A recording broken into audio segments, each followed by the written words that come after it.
Good morning, everyone. I am the Soapbox Hero. I am here with a good friend of mine, Paul Davis. It is Sunday, April 26th, and we're knee-deep in the pandemic. So, welcome. We were just talking about, Paul asked how I got into, how I woke up, right? How I started seeing things around me and wanting more information. So, I know my listeners, I've touched on this a few times, but it's important, I think, that to continue to bring it up because anybody can go through this. So for me, it was April of 2018. A friend of mine and I were at a festival. We were working a music festival for a nonprofit that I started, the Anvil Project, where we, for free, would work with public events like concerts, music festivals, things like that, and we would work with the organizer to improve their accessibility for people with mobility restrictions. A friend of mine in California, a colleague of mine, we were at lunch one day, and we were talking about how interesting it was that very few people do you see at large music events that are in wheelchairs or have, crutches or what have you. And we started doing some research, and it turned out that wasn't just like a fluke that we had been observing. It's everywhere. And the numbers are pretty appalling of how many people with disabilities don't leave the house, don't go and do things because it's a pain in the ass. It's just very difficult for them to know, right? So like with a music festival, which is why this is what we focused on, is most music festivals don't have like a page that list all of the accommodations that they have, right? You just have to guess. If you're somebody with a disability and you want to go to a music festival, you either email them and hope that somebody has a comprehensive list of all the issues that you might run into, all the potential problems that you might see as far as getting around. You have to hope that happens, or you pay the several $100s for the weekend ticket, and you have to hope that you can get around. And if you can't, well, then you're screwed. And then again, you have to hope that maybe they refund it, or it's just, it's not a good situation. And so anyway, so we started that nonprofit for free. We would review the grounds, give them basically like an analysis of what potential problems people with mobility restrictions might have and what they could do to improve that. And then we would advertise that, and we would work with the disabled communities that we're involved with to let them know, hey, like this festival is, making improvements, so you should go and support this festival so that we would, incentivize other festivals to follow suit. The idea being the festival would make more money if more people showed up. Right. So, like, it should be a win-win. Right. So we were at a festival at Mulberry Mountain in Arkansas here, and I don't know how to say this. I partook in some plant medicine and was having an amazing time. And then I got tired, wanted to go to sleep. The plant medicine wasn't done. I had more to do. And I found myself in this loop of, like, I don't want to be at this festival. Like, what am I doing? Like, I'm not happy. I don't feel fulfilled. I don't have passion in my life. I'm just kind of going through the motions, and I'm pursuing money. Money is the only thing I'm pursuing, and like traction and trying to, within business. That was my only goal in life was, okay, well, you got to do this so that you can get more money, so you can have a nicer house, so you can provide for your family. But like, that was as far as I thought it through. This is as far as I'd been told what I'm doing here, right? So this made me really think and go inside myself and ask hard questions I've never asked before that I think most people don't ask themselves. Like, what are you doing? Why are you doing it? And why are we here? Are you happy? Are you, fulfilled? And my answers were all no. I'm not happy. I think we've talked about briefly our military history, right? You were a Marine as well, right? Cool. Right.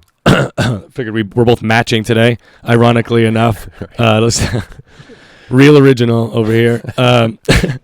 But I love these shirts, man. They're comfortable no matter what the weather is. Like, it's not too hot, not too cold in this olive drab. I don't know. I love these shirts. But anyway. Right, yeah. I'm representing, by the way, Veterans for Child Rescue. Oh, cool. Yeah. I was going to ask what that acronym meant. Yeah, great organization, obviously. But anyway, go ahead. Anyway, but yeah, so I had to ask myself, this experience I was going through forced me to ask myself, well, are you happy? Do you want to continue doing what you've been doing? And the answer was no. So I got on this weird loop where I was in my tent asking myself that question, trying to go to sleep, and I was being proposed this question: are you happy? Do you want to keep doing what you're doing? Like, no, I don't. I'm not happy. I don't. Had been struggling with depression for a very long time, still do. But it was really bad at that time. And so I kept saying, no, I don't want to do it. So I'd get out of the tent and I'd try to get in my car and come home, because I thought that was the answer. And my very good friend was being a very, very good friend. Like, no, dude, get out of your car. What are you doing? Like, this is not, like, it was like 2 a.m. It's like, this is not the right decision. Like, just sit here. We've got a fire going. Like, let's just hang out, man. Let's just enjoy the night. So I'd be like, okay, you're right. I shouldn't be driving. You're 100% right. So I go and I sit down and enjoy, and I'm looking at the stars and just like soaking it in. Okay, everything is okay. I'm in this moment. Everything is fine. And then I go lay down again. As soon as I go lay down, I'm in the same thing. Like, okay, I can't sleep. Like, again, there's a music festival going on. There's lights and big bass, and like I'm feeling all the vibe of the music and the lights and the rhythm, and I'm being, posed with this question again and again and again. So I keep going through this loop, try to get in the car. He tells me no. I sit down. By the end of it, what I had basically decided was, by the last loop, the last cycle, I just gave in. Said, okay, I don't want to do this anymore. I clearly can't leave. So I'm just going to surrender to this feeling, to this energy that's forcing me to ask this hard question. I don't want to do this anymore. Whatever comes next, I'm into it. Okay. If I die, okay. If I don't, that's okay too. But like, I'm not happy. I don't want to keep doing this anymore. So that was the day, man. That was the day where I started over. So it was 2 years ago. In fact, I just celebrated that anniversary recently, given that we're in April. And now I find myself, so I have a 3-year-old. I find myself seeing the world through his eyes all the time. This fresh perspective of like, wait, why is it that way? What is this, and why is this? Not just what is this, but the why. And that's led me on this very informative journey of what is really happening in this reality that we're all sharing, and why is it happening. And I'm really excited to have you here who can hopefully explain more of the why and what's going on, and maybe the listeners can also take some of this information and maybe ask some questions, ask the why, ask more questions, not just blind faith in these, multi-million-dollar media agencies that are feeding you information. Maybe ask why they're feeding you that information and what they would stand to gain, because we all understand in this world, in this reality, no one does anything without it benefiting them in some way. Right. You're not going to do something that's detrimental to you unless, the only situation you would do that is if it was going to benefit you greater later. And so I think it's important to ask the questions like, why would that happen? What do they stand to gain? And once you start putting those pieces together, I feel like you understand more about the world than you did if you didn't ask the questions. Right. Yeah, man. So that's kind of my story. That's how I ended up down this path, from a very closed-minded Marine who believed, all the things I was being told and not asking a lot of questions, just pushing forward because that's what we were told to do. And now it's kind of like, well, no. Right. Yeah. There's a lot more information out here, and I don't have enough of it. So I want more. Right on, man. Respect to you for being a seeker, dude. I don't come across many, unfortunately, I think that just really is what draws the line. Somebody's a seeker or they're not. Right. And so if like you say, just asking why, that's everything. And, there's a lot of things. Turn that mic just a smidge. This way here? Yeah, there we go. Okay. I was losing you a little bit. All right. There's a lot of roadblocks to people asking why, but, I think one of the major ones, I remember a guy in Austin, 9/11, when 9/11 happened. He realized that his biggest roadblock was never thinking that his government would ever do anything that way. And so a lot of people feel that way. Yeah. Right? Why would they want to hurt? They're here to help us. They're here to protect us. Why would they do something like to hurt the people? Right. And so his something, I don't know if it was a friend or somebody, enabled him to look at that part right there, and that did it for him. Yeah. So, yeah, it's amazing about the different things that can keep somebody from being a seeker, but it's essential. Now, and what's a trip, there's so many levels of the difficulty, but it's unanimous, like you say, the mainstream media, the narrative that's put out.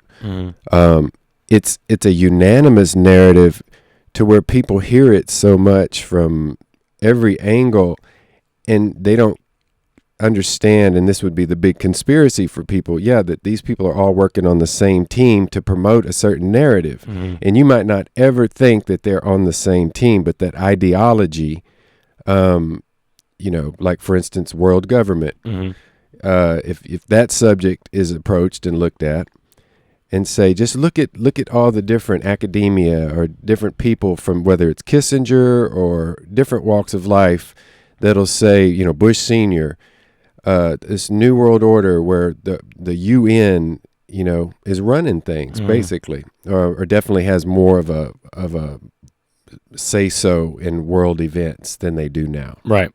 So that's just an example of one subject. But the big ones, we're talking earlier, like I feel like there's a couple of key pieces of the puzzle that if, in my experience, somebody asked me, it just happened a couple of days ago. They say, I see the post you make, and I'm not really into politics. I haven't been, but I'm really interested in what's going on. And I feel like, that something is not what we're being told.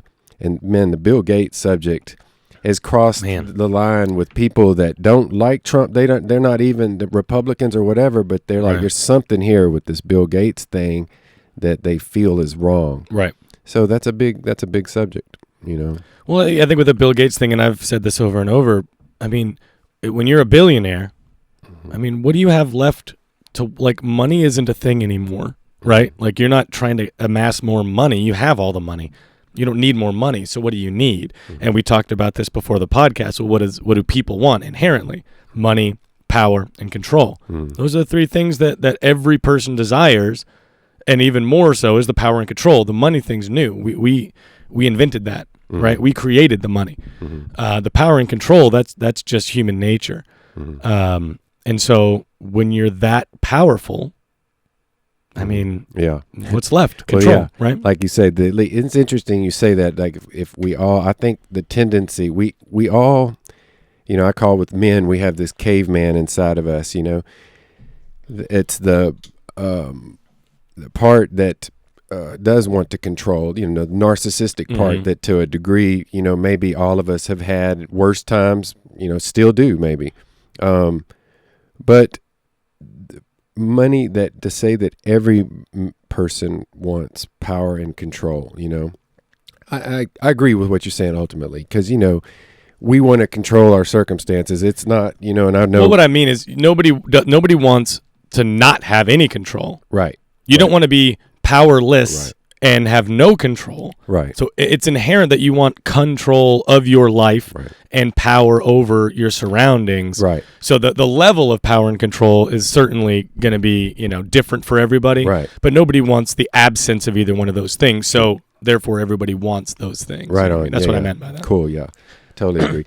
These elites and, the Nazi thing we were talking about, I think that's one of the big pieces of the puzzle. I tell people, there was an ideology that existed that brought the Nazis into power. Mm-hmm. It's not like the Nazis, were just sprung up. This is their ideology. And those same forces didn't go anywhere, And I've heard it said the Nazis didn't lose the war. They just had to move. Yeah. You know what I mean? And they did. Yeah. And we moved them here. Oh, yeah. I mean, and then, to the, again, to the conspiracy side, there's a very interesting story about the man. They even did a documentary about him. He was Hitler's bodyguard. Mm-hmm. And so, there's a brother I highly respect named Dr. Phil Valentine, or Reverend Phil Valentine, just a master teacher, metaphysics, just this brother, man, the knowledge he brings is hardcore, and he particularizes in waking up black folks. He's a black man, culture, but he's a human being first and foremost. Mm-hmm. So he knows what's up. But anyway, he tells this story on one of his video things about the link between Bush Senior, the Bushes, and the Nazis. And this has been out there before too, about the financial aspects from Bush's uncle and everything like that. Well, there's a whole narrative of this bodyguard, his daughter or granddaughter, I don't have the details completely right, but was getting married. Well, the man that she was marrying, they were at an event at his house, and he said, "Hey man, come over here. I'm going to show you some stuff and tell you some stuff." And there was a shoebox with pictures. And the picture showed Mangala was in it. It was almost like a portrait, somebody chilling at this villa. Mm-hmm. There was a young Bush Senior in there. So the evidence shows that the Bushes, the last name was Schwartz. It was changed to Bush. They were Nazi spies. I mean, the whole bloodline, wow. Bloodlines is a very important thing. Yeah. That's right there to be researched. Sure. And these connections to it. But so, yeah, and then you look at Bush Senior's power when he got here, CIA, head of the CIA. We were talking about JFK earlier. There's evidence that links him to the JFK assassination in some way, being involved. So, yeah, man, it gets heavy. But the pictures that this dude had, and the stories that he told, but Operation Paperclip, yep. Right? That was what brought all the Nazi scientists over here. So people try to argue and say, well, it's just for the technology and everything like that. It's like, man, I think one of the darkest aspects that people can go down is the experiments done on children. Yep. It's particularly trauma, abuse and sexual abuse, and the way that deals and puts honeycombs in the mind, and some really dark stuff that, I've known a lot of people that when they get to that part, they just can't go any further. Sure. They don't want to look at it. So, again, I feel like I always like to try to get to the crux of things, because there's so much. Oh, yeah. Oh, man, there's so much. My wife and I moved up from Austin, Texas, 2 years ago. We had a bookstore there called Brave New Books. And it was funny. It was in the basement, big bookstore, but it was in the basement of a Chase Bank building, ironically. But we were fortunate enough, you know, that's the home of Alex Jones too. Mm-hmm. And, you know, we talk about the honor I have for that flawed brother. You know, he's human. He's not perfect. He's got some things wrong, but man, has he got some things right though. Dude, he is a big part of my wake up, you know, and so, you know, in the documents, it's in their own documents. 90% of stuff he'll tell you about, you can go look up for yourself. Mm-hmm. And so when you start putting these pieces of the puzzle together, the pictures gets clearer and clearer, you know, in my view. But Brave New Bookstore was a great resource of just conspiratorial, not just that, but health, everything. It was wonderful. So I was fortunate there. But my wake up, it's funny, I've had being in the Marines was a part of my wake up, mm-hmm. spiritually, I say, because I was a Christian, Baptist, Southern Baptist. My dad was a preacher. Mm-hmm. And, you know, he was old school Baptist preacher too, man. He said he preached hell hot and heaven sweet, you know what I'm saying? So, but when I got to the Marines, in Saudi Arabia over there during the Gulf War. When did you join, by the way? We'll go into that. 89. Okay. 89. Yeah. That's right out of high school? Pretty much, yeah. But I think a year or something, I went to Dallas to try to have a regular life, and, you know, I was just miserable. My brother was in the Marines back in Vietnam, and, you know, I grew up in a military town in Coppers Cove, Texas. I grew up in Texas, Dallas, and all that, but I think that's like 30% of the military is represented by that one state or something crazy like that. There's a big statistic. I remember going through boot camp, and it was like, where are y'all from? Texas. Like, there's an obligation, it feels like, for people in Texas to, you know, defend their country, or at least think they're defending their country. Something, yeah. Yeah, that's funny. But no, I had a girlfriend at the time. You know, thinking about getting married. She had a child, and I needed to do something stable. Right. So the Marines was kind of calling me anyway. Just I guess as a man, as a young man, and I wanted to be in the best. You know, and my brother was in the Marines. Well, yeah, if you're gonna do it, I mean, yeah. I had that same attitude. Well, if I'm gonna do this, I'm not gonna join a lesser brand, which is the brainwashing and the propaganda of picking the better, you know what I mean? It's all nonsense. But yeah, I had a very, very similar sentiment of, well, I'm gonna join the best branch if I'm gonna join the branch, you know? Yeah.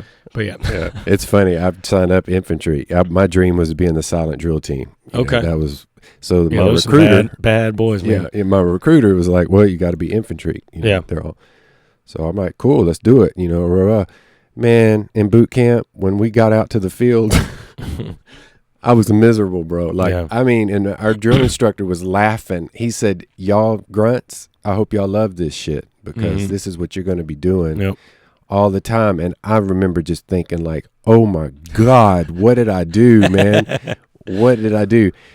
But I mean, I'm kind of proud of this, kind of not, but I was able to work my jelly with the little ankle injury I had to get my MOS changed in boot camp, you know. Wow. So I had to be careful not to get set back, right? You know, because if you get injured, you go back and have to keep going for longer. I was able to just work that line and got my MOS changed to supply. Man. Wow. Yeah. So, yeah. That's very rare. I've never heard of anybody doing that in boot camp. I can't believe. I know. It's just, it's amazing that happened. So it's all for higher purpose, I must say. Yeah, that's great. But I was going to say, man, that being in Gulf War during Ramadan, I had a couple of black Muslim friends that were able to go to Mecca. The first book I ever read, and, you know, being honest here too, we were supposed to read Red Badge of Courage in high school. I didn't, you know, watch the movie, maybe read a little bit. But the first book I ever read was the autobiography of Malcolm X. And it was in Saudi Arabia. Okay. So that was a big turning point in my life. But I started seeing the Muslims that were helping us, driving the trucks. During Ramadan, you know, they were fasting during the day, doing their rituals. And I really started questioning, like, man, I've been taught that these people are going to burn in hell because they don't follow the way I believe. Yeah. So I started having an issue with that spiritually, you know, questioning that. So that was a big part of my awakening. But my mother passing away was the big one for me. There was something inside of me that was like, okay, where's she at? Like, I know this ain't it, you know, right here. There's more to it, but is it mansions and streets of gold and pearly gates? You know what I mean? And I just became kind of voracious for the truth, man. Like, I wanted to be able to understand it because I knew there was something deeper going on, but I felt like it wasn't quite like I've been taught. Right. So, man, I used to cut my own hair being in the Marines and stuff, and I got tired of it, and I heard about it. I knew of a guy in Austin that cut hair, and I went to his shop. He had a long line, but he said, my man can cut you, though. Is this Rasta dude, man? Look, you know, dreadlocks, camouflage on, but just glowing. You know, brother was just glowing. And I went and sat in his chair. We started making small talk about how long you been in Austin. Did you make this show, hip hop, whatever? And next thing I knew, I asked him, are you, because there was something he said that made me think that he was Muslim or something spiritual. you know. I said, so I asked him, are you Muslim? Are you like Rasta? Right. And he said, no, brother, I'm a child of the Most High, man. I am that I am. There's no title that can define I, you know. And I was like, damn. What? Yeah. I mean, hair on the back of my neck stood up. And we had the deepest conversation. You know, he was saying stuff that was just everything that in my mind I had been asking, he was addressing, you know. So he was like your first spiritual teacher. Oh, yeah, big time. And I don't know if it was that day or the next time I saw him, because it was over after that. You know? But he gave me a book called Cosmic Science of the Ancient Masters by Hilton Hotima, was one of his pen names. And Hilton Hotima has a variety of maybe 100 books written back in the early 1900s that just were a big part of my research. Mm-hmm. But yeah, so this brother that cut my hair said, man, you got to come out to the house. Once a month, we have these potlucks. You got to meet the elder, Vasil. And like, the elder, man, I never heard nobody talk like this. You know? So yeah, I got out there one Sunday. Just the people that were there, I had never been around that kind of light before. Just love in the air, but real good conversation. People cooking and just sharing and all of that. And that's Vasil was out there. Vasil had like dreadlocks down to his butt, you know, beard, just looked like a wise dude. And so when he talked, he had this particular way of talking too. He's from Brooklyn. And he'd been in Austin for 30 some odd years, and his nickname was Preacher. And but just wisdom, man, just dropping bombs, you know. And me and him and the brothers that were a part of that circle, we used to have conversations all night long sitting around a campfire. And it was like boot camp for us, because he was leading us in not telling us what to think, but for me, he taught me that I wasn't thinking for myself. Right. And so that was one of my big wake ups right there. Like, wow, I'm just regurgitating things that I had been taught.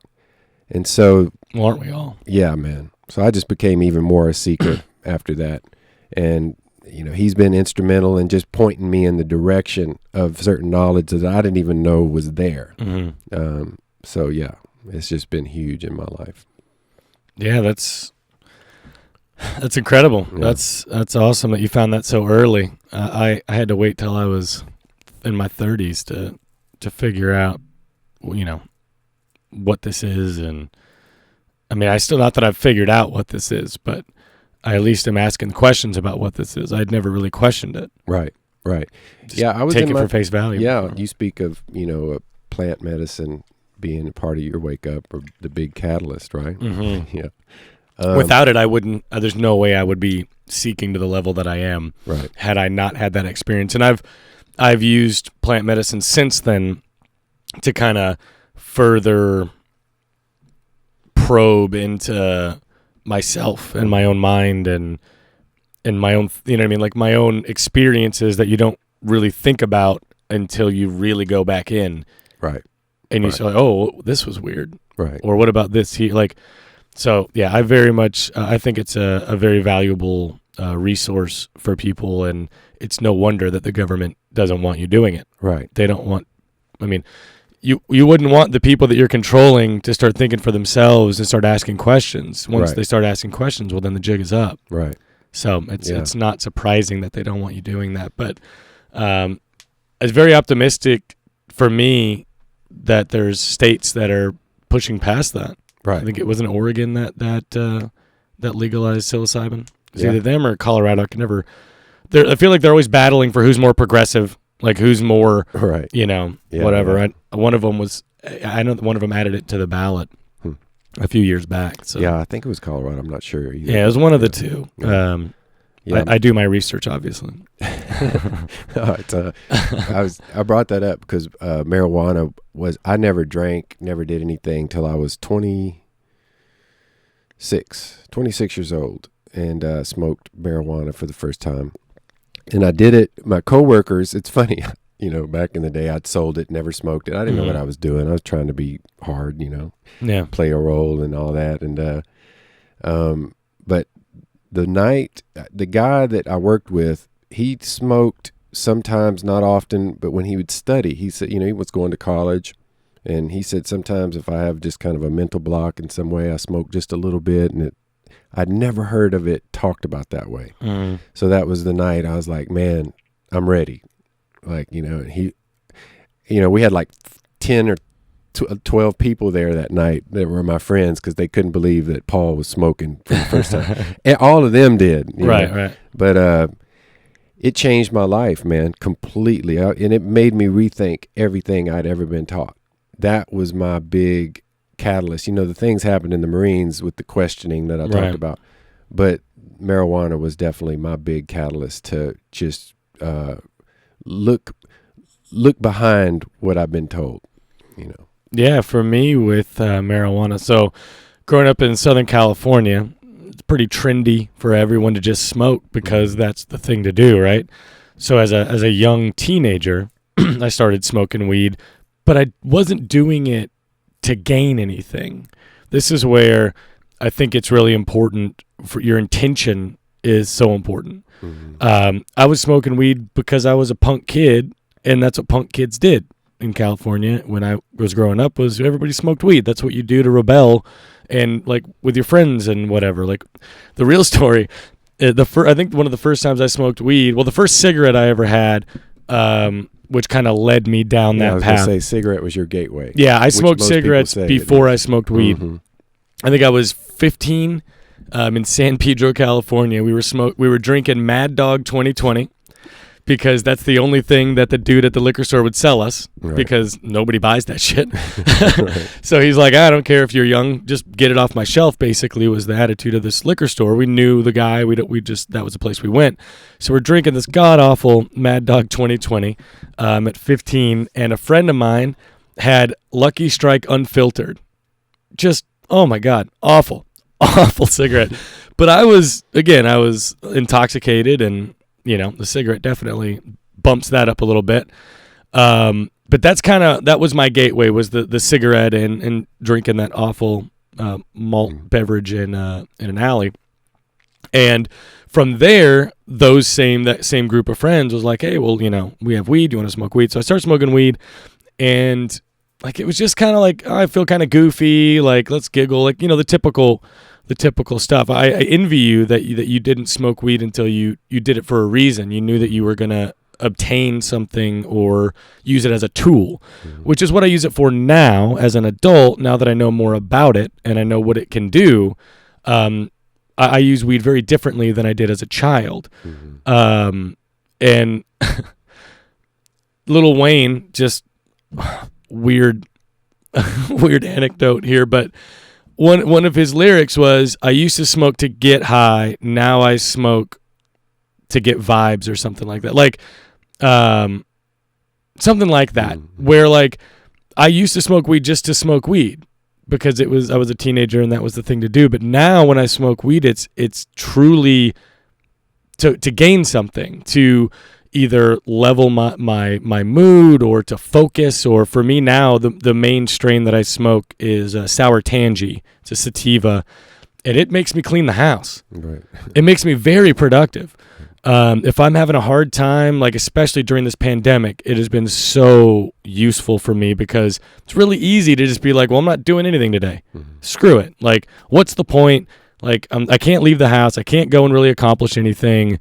So it's really easy to just get stuck in a rut. And when I feel myself in that rut, I'll spark a joint and have just motivation I did not have before. I'll go build the chicken coop, or go pull weeds or something of the like. But weed, for sure, as an adult, I've experienced something very similar. But as a kid, and I think most kids don't know why, and that's why I think it's a good thing to have an age limit on the weed, because if you're not going to use it for the right thing, if you're just going to abuse it, then you shouldn't be using it, right? But it is a great tool that is here, that grows just in the dirt, that you could grow in your own dirt, that can give you a lot of things. a lot of clarity, a lot of, again, for me, motivation, energy, or, if you're having issue with, maybe pain or trouble sleeping, like a lot of my brothers in arms have, you can go to the indica strain, which will help you sleep. Mm-hmm. It'll help you with pain relief. It'll help you with inflammation. Like, there's a lot of things that it can do for you. Mm-hmm. And again, it's one of those questions that people had been asking since the 90s and before that, obviously. But for me, big in the 90s was a lot of these people in the public eye saying, no, we need to legalize weed. Mm-hmm. A lot of musicians, a lot of writers, a lot of creatives were saying, no, I need this. This is not what we're being told this is. And, Cypress Hill, Joe Rogan was a big advocate for weed. Mm-hmm. Cheech and Chong, right? Mm-hmm. They were, well, yes, they made goofy, funny movies. They were also like lobbying with legislators. Hey, we need to do something about this because we're being misinformed about it. And you uncover all the controversy and how it was even made illegal in the first damn place, and it had nothing to do with the effects of weed. It was all, based on money and power and control, right? That somebody wanted, and marijuana was gonna, take that from them. Yeah. So. Yeah, marijuana, man, it's a interesting one. What you said that was my gateway, and I know now because I went through, bro. I was hooked on ecstasy. That was my first drug that got my ass, and speed. I had a couple of bouts with speed. I went through some dark shit. Like, and I thought I was gonna die at one point, like in the bed, like this is it, And so that if I would have started all of that shit as a teenager, I think I'd have been dead for real. Like, I almost killed myself as a 30-something-year-old. Mm-hmm. Like, man, it's crazy. Like, when I look back on that, I would have never in the world thought I'd have been that dude, leading up to that. But that mind, freeing thing was it was everything. It wasn't a party thing for me at all. It was all about mental and physical. Of course, how it felt, was wonderful. They don't call it ecstasy for no reason. Right, yeah. But the mental, I'd be the dude at the party talking about astrology, It's like, finally one of my homeboys would be like, man, I don't want to talk about this ancient Egypt shit no more, bro. I'm sorry, like, I'm just trying to killing the vibe right now. I know. I did that so much. Trying to educate all these people, and we're just trying to have a good time. Yeah, leave the party, go home, and do kung fu in the parking lot. So. But yeah, man, it was just the mind expanding part for me was so intoxicating. So what was you talk about your gateway to seeking information. What was your gateway into, okay, we're not being told everything that's going on here.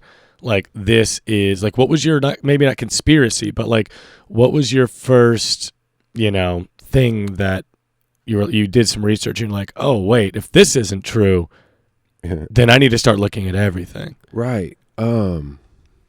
Man, again, back to Vasil, the knowledge that we dealt with him was, mental, physical, and spiritual, So part of it, I remember his name's Vasil Abed, black man. I said, so are you Jewish? Is that Jewish? And he looked at me and said, no, I'm Hebrew. He said, there's a whole nother side of the story that you might be interested to hear about. It was over, bro. You know what I mean? I knew then, like, oh shit, like there's something here, So I never heard of black Jews before. Oh, Sammy Davis Jr., whatever. But, there's a book, We the Black Jews, that whole history, it's deep. And Rasta, man, reggae music was a huge part too for me that became such a, I was a little familiar with Bob Marley, but when I really started, I watched this documentary about Peter Tosh. Okay. Called Stepping Razor, the Red X tapes. And it blew my mind, it opened up the mystical part of reggae. So there's a history there, it's like I say, they're talking about Zion. They got the so-called Star of David, it's not really called that, but that's a different story, And they talk about a lot of the same thing, Lion of the tribe of Judah, that Judaism is talking about. But these are black folks. Right. You know, this is white folks over here. Like, so somebody's lying. You know what I mean? Like, there's something else going on here. And so that African side of the story was the side of the story that you have to search for, because it's not taught in the colleges. It's not, you know, you're not going to just find it everywhere.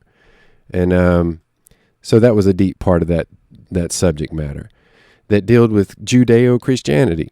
I mean, and you know, back to reggae and Rasta particularly, there's such a dignified spirituality within that amongst people who came out of slavery too, right? That there's a majesty there, but they're talking about a historical thing that is very important, I feel like, for seekers to look into, you know, and because it opens up that what's the word? You know, controversial topic of Zionism, the Khazars, Ashkenazi Jews versus Sephardic Jews. You know, last names like Goldberg, Goldstein. Right. Well, that's Germanic names, right? So that points to a history. Well, how did that happen? And then you got last names like Saad, Abed. Those are Semitic names, you know. So there's a different bloodline thing happening. But, you know, it's like the master teacher that's taught me a lot, Dr. John Henry Clark. You know, he's passed away, but he's specializes in African history. But, you know, he has a lecture online called What Exactly is a Jew? And he talks about this history, and, you know, he just says, so how is it that this group that converted to the Hebrew faith back in a certain time controls the word Jew, the word they're who you think about when you hear the word Jew, excluding all of the people around the world, you know, the Hebrew faith that existed around the world. So deep subject that I think has a lot to do with, you know, the geopolitical thing of today. You know. So that was your... Yeah, that was part of the intro. The catalyst. Dude, there was a documentary. I say the first documentary that woke me up was the Panama Deception. And it was about Operation Just Cause. Was that what it was called? Back when they invaded Panama and got Noriega out of there. I had Marine friends that were in Panama when that happened. So that documentary showed me that I was being lied to by my government, who I had trusted, you know. With your life. Yeah. You signed up to say, all right, send me wherever. I trust you implicitly. Yeah. And I'm ready to die or kill somebody, you know, for this. And so the Panama Deception was the first documentary that really woke me up to that. So there was the Iran-Contra. Oh, that's a affair. big one. You know, I think the same people might have did both of those documentaries, but, you know, those were huge. Yeah. About pointing to this, what do you call it, shadow government or deep state, you know, whatever you want to call it, that's really running the show behind the scenes. And then, like, for me, the Panama Deception showed how the media, what they don't tell the truth, you know. Sometimes they're not getting fed the truth, especially by that regime back then. Yeah. Because, man, you know, Bush Sr. was president, but Cheney and Rumsfeld and all of them were in the ball game back then, too, just in different... Did you watch that documentary? Not to interrupt you. That documentary about Cheney? Man, it was... I mean, I don't know if you want to call it a documentary. It was done by, like, Judd Apatow or somebody that you wouldn't imagine doing a movie like that. I can't remember the name of it right now. I want to say it was Cheney, but... there was a movie, I knew that, but... Yeah. It played by... but I didn't know about it. With Steve Carell? Yeah. Yeah, that's all factual.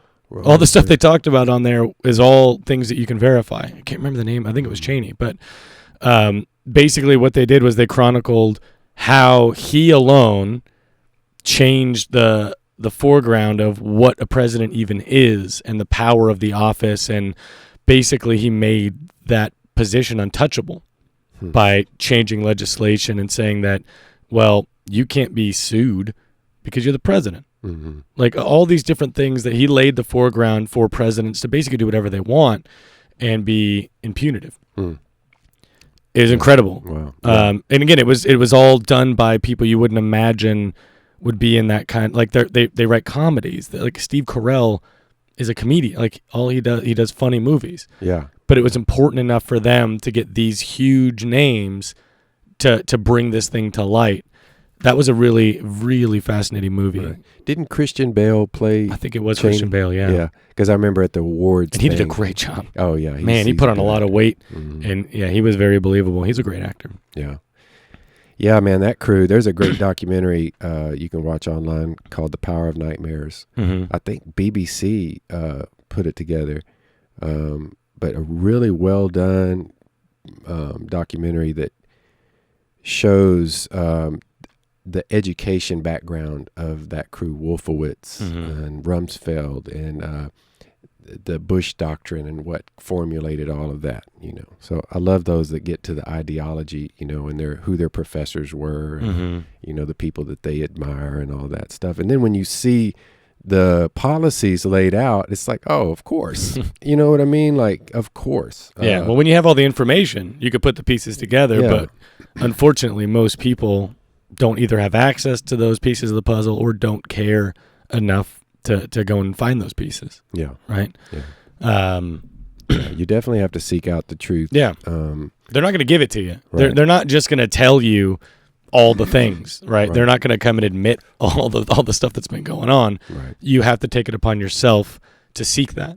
Yeah. I was thinking earlier too, and just as you said that, it reminds me how oftentimes, and this is what frustrates me about men in particular, it's the ego. It's their ego that won't allow them to look further. It's this arrogant ignorance, I call it, like they don't know and they don't want to know, or, you can't even, if they try to shame me or talk crazy to me, have you ever looked into any of this? Have you read anything about that shows the evidence? Because that is the key word, right? Evidence. I always, like a brother said, you got to approach it like a court of law. The evidence that you have, and you present it, and go from there. But yeah, they don't want to look at it, and so people like that. I feel like it's fear more than ego. For me, what I sense in those people who will emphatically, with, again, no information, like you said, no, they don't have the facts, but they'll immediately shut you down and say, well, what you're saying can't be true. You know what you're talking about, blah, blah, blah. I think it's more a fear of, well, if everything that I thought I knew isn't, then what do I actually know? And that is a terrifying, terrifying place to be. Yeah. Where you thought the world was this, you've lived that world, you've made all of your decisions based on this, and then that's taken away, and that was all a facade. Well, your whole life's a lie. Right. Yeah. Everything you've done has been for naught. You've been wasting however many years up until this point going in a direction and believing a thing when it was all a lie. It was all something somebody made up to control you, whatever. Right. Yeah. I think it's fear. I think people are afraid to admit that they don't know anything. Right. So true. You're right. And they can guard that fear with scary. This bravado type of arrogant. I'm scared. I mean, I'm scared of what I'm going to uncover and how many lies and how much deceit has been, surrounding my life, and the facts that I've been fed. I'm scared at times to what I'm going to discover. The Bill Gates thing is terrifying. It is terrifying. Somebody with that much power, that much money, and the positive public persona that he's paid to develop. Look at how much money he's given to media. I think it's NBC Media. He's given hundreds of millions of dollars. Like, of course they're going to paint you out to be a good guy when you're keeping their lights on. Right. You know what I mean? Like, they're not going to out you when you're funding them. Right. Like, of course you're going to have a positive image in the news. Yeah, man, exactly. It's, to get to the crux of things, and Bill Gates leads into that. For all my research, I see clearly that there's a there's a group of elites, who want world government. They feel like they're the ones that should be in charge. The world is overpopulated. That's true. That's what they feel. The world is overpopulated. Almost 8 billion people, man. Right. I say it like this. I don't feel like we have a overpopulation problem. I feel like we have a not knowing how to live in harmony with nature problem. And maybe if we did live in harmony with nature, there would be a lot less of the population. So, both could be right. You know what I mean? I think we've just outgrown the system that we've created. Yeah. I think that's what they mean by overpopulation is, well, there's too many people to sustain what we've been doing. Right. But that shouldn't mean we need to get rid of people. Maybe we should change what we're doing. Right. There's two directions to go there. If we've outgrown the structures and the establishments that we've created, we've outgrown that. There's too many people, and then we don't have to necessarily get rid of people. Yeah. We could just change the structure. But if you change the structure, the people that are in control now won't have the control that they have, and people want control. Right. So they're going to want to maintain that control by any means necessary. Right. And interesting. I don't know if you read the letter that Huxley wrote to Orwell. Did you read that? Man, I don't read enough, if I'm being honest. If you say, have you read the answer's probably no. Right. But again, I'm open to it. Send Right. me all the things, and I'll be happy to research it. Yeah. Just up until very recently in my life, like I said, 2 years ago was when I started seeking. Right. And I didn't have necessarily a spiritual guide or leader that I've in my life to kind of direct me. Right. You know what I mean? Turn over some rocks so that I can, you know what I mean? Right. I haven't had that. Mm-hmm. So it's just been me left to my own devices and the internet, and that's not necessarily a good combination. Man, we started this podcast, man. That's awesome, dude. That's yeah, well, I deal. appreciate it, man. This has been a lot of fun, and I've learned a lot about people, and yeah, this is fun. I love podcasting. Like, sharing ideas is thrilling, honestly. It gives me substance. It gives me, I don't know the right word I'm looking for here, but I get something from this. Like, it fills my cup. Right. Yeah. Doing this and interacting with people and hearing what you think and talking about what I think and meeting on common ground and, hearing each other out in a respectful way. You don't get that.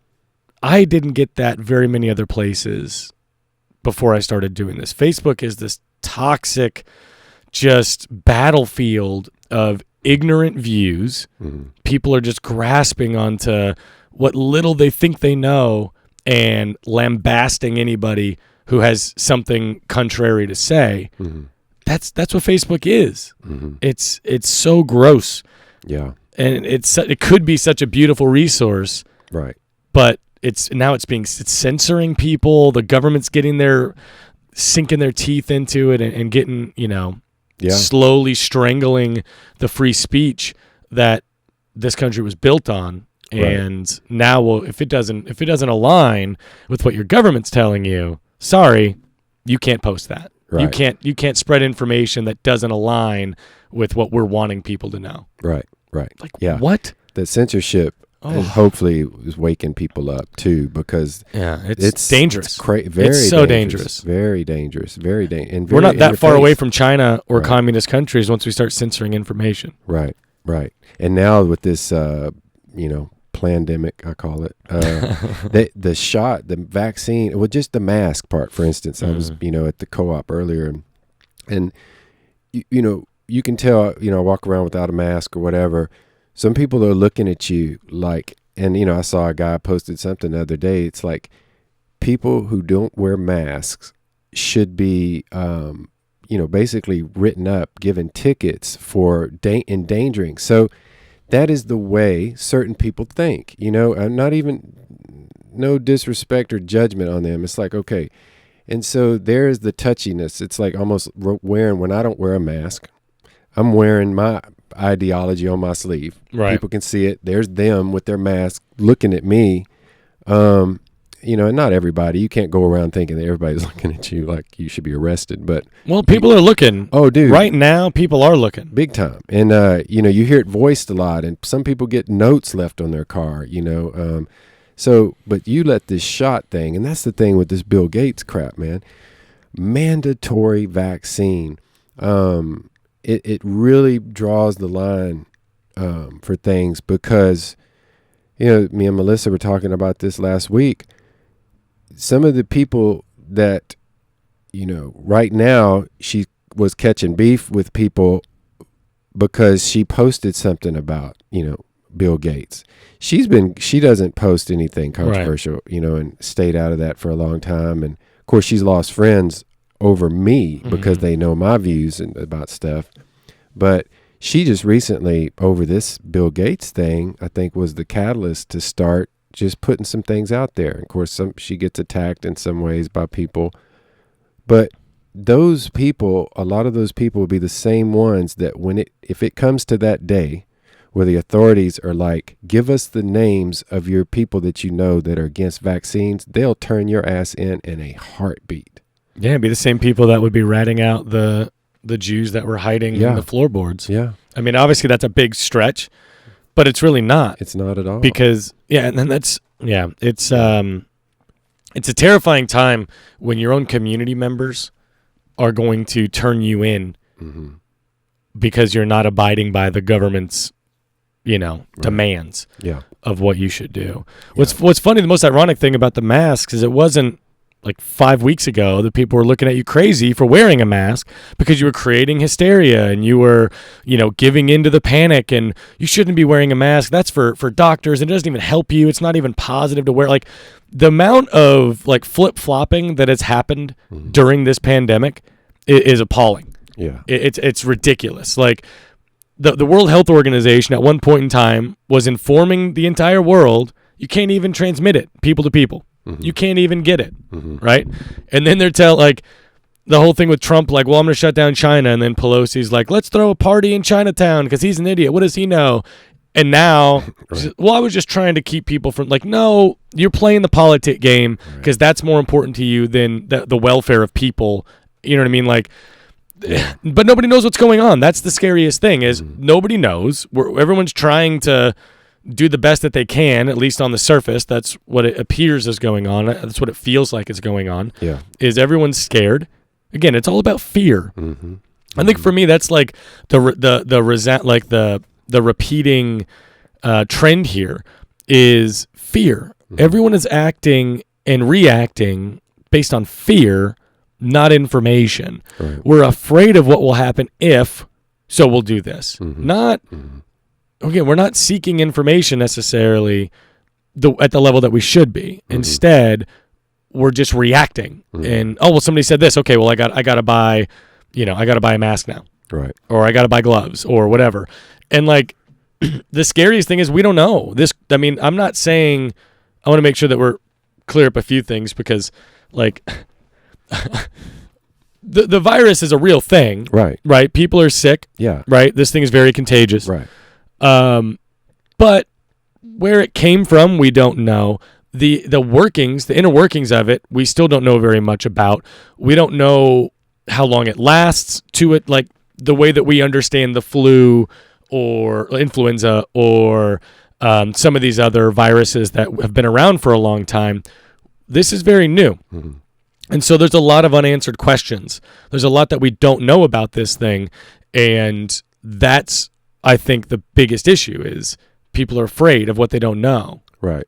And what were the first images we got on the TV from China, bro? I never will forget that guy just falling over in the street. I think there was one where somebody just spits out blood and they fall on the street. It's that shit is scary, you know? That and image then, here it comes over here, and this unknown factor about, I totally get the fear part. You too. can have it and not even know it and give it to everyone that you encounter. Right.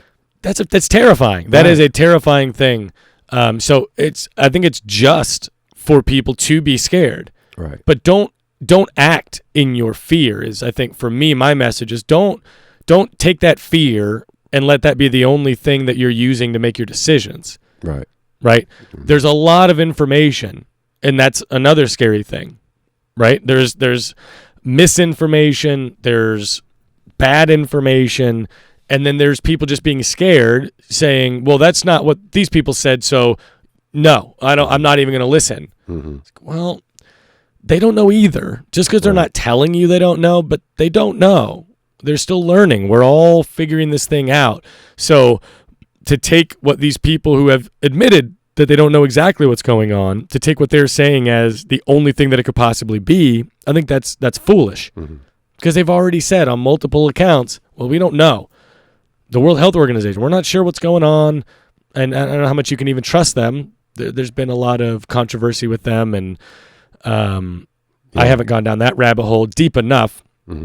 I do know that Tedros has, definitely been corrupted for a very long time, and that both Bill Gates dumps a whole lot of money into them, which, again, on the surface, it's not a bad thing for you to donate money to the World Health Organization. That seems like a really, admirable thing to do. Right.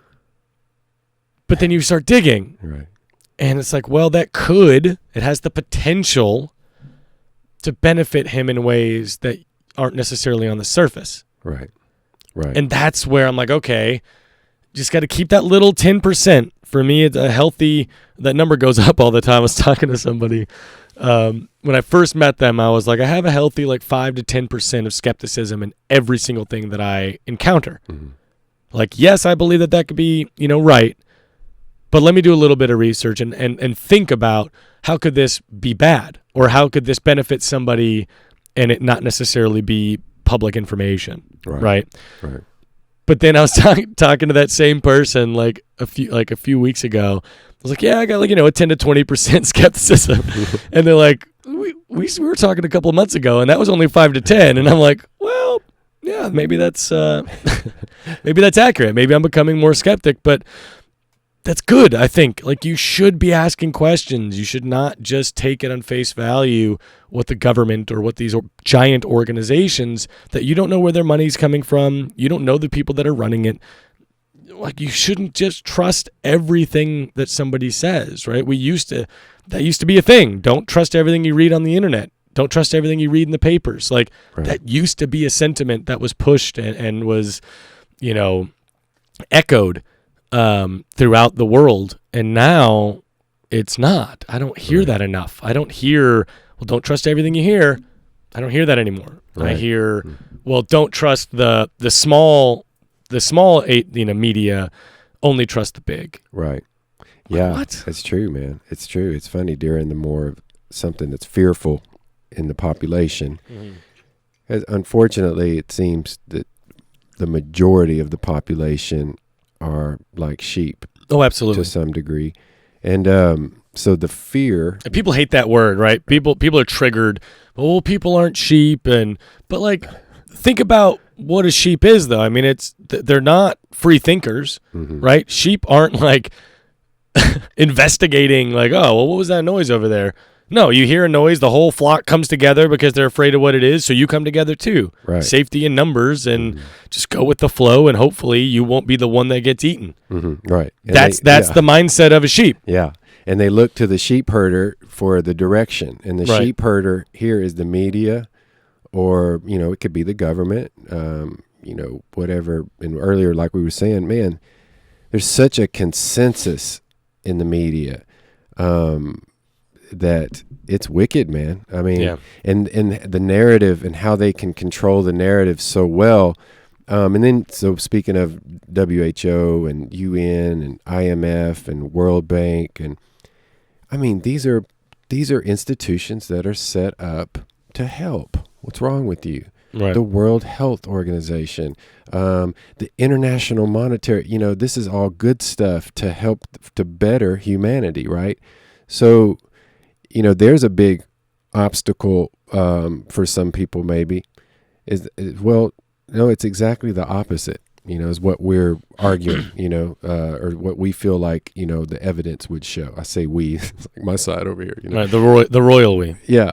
And so just that the evidence points to, whether it's Bill Gates, he's a perfect poster child for this subject matter, because he's a representative of the World Health Organization and this kind of ideology. And he looks so, and he seems so, and all of that. And, it's hard for people to, sometimes it's hard for them to switch up a view of him and to look at him know, in the way that we're talking. Well, because they're not leaving that 10%. Mm-hmm. They're not leaving that healthy level of, okay, 90% sure, he seems like a good person. He's doing all the good intentions, blah, blah, blah. But they're not open to that 10% of, well, maybe he's not. Right. And let's crack that door, that 10%, and let's see what we see. Mm-hmm. And then if there's something to be seen, you crack the door a little bit more, and then eventually the door is open. Mm-hmm. You know, but again, it's if Bill Gates is this person that has these, you know, less than, I don't even know the right word here, altruistic, I guess, less than altruistic motives, well, then what is all of this? Mm-hmm. Right? If he's not somebody that's this beacon of hope and positivity and doing these great things for people, if he's bad, well, then, you know, where does it end? Mm-hmm. And again, it's that fear. Mm-hmm. People don't want that to be true. Right. They don't want it to be true. They don't care whether it is. Yeah. They don't want it to be true because they're afraid of the implications, the far-reaching implications of if that person's bad, well then what is this whole thing? And I think one thing you touched on that I wanted to echo was you talk about the media and how easy it is for them to control narratives and how these other organizations like the World Health Organization are supposed to be an organization that is out to do good, right? That is out to help.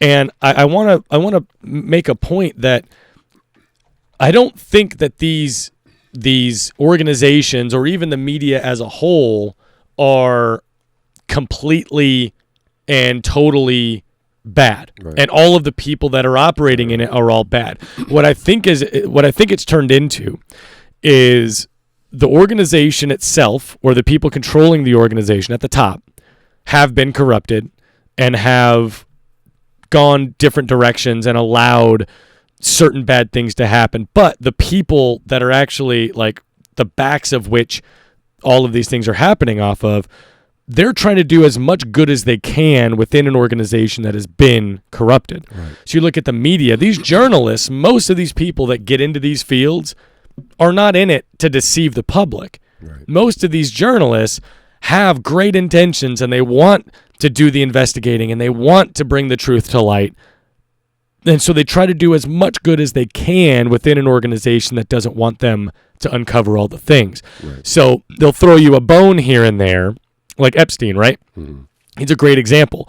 They threw the public a bone because so much information had come out that they had to do something. Mm-hmm. They couldn't deny this existing anymore.